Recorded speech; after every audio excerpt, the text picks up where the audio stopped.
वारिसनगर विधानसभा क्षेत्र के समस्त पूज्य गुरुजन, प्रबुद्धजन, अभिभावकगण, जनप्रतिनिधिगण, महिलाएं एवं बहनों तथा प्यारे छोटे छोटे बच्चों, आप सबों के श्री चरणों में कोटि कोटि चरण स्पर्श चरण वंदना। वारिसनगर विधानसभा क्षेत्र की आवाज आपके द्वार तक। उठो, चलो और दौड़ो। वारिसनगर विधानसभा क्षेत्र के साथ बिहार को एक नया बदलाव लाना है। कलम की ताकत का सबको एहसास कराना है। नित्य सकारात्मक लेखनी से विचारों में एक नया बदलाव लाना है।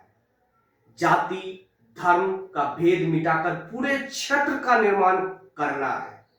खो रही इंसानियत को पुनः सभी इंसानों में जागृति करना है।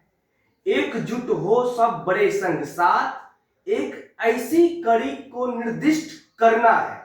हर बच्चे रहे सुरक्षित, जहां एक एक समाज का निर्माण करना है।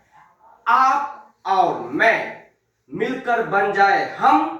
चलो मिलकर एक सशक्त वारिसनगर विधानसभा बनाना है। ये पैगाम है हमारा आपसे, यही तो आपको घर घर बताना है। जय बिहार, जय भारत। धन्यवाद।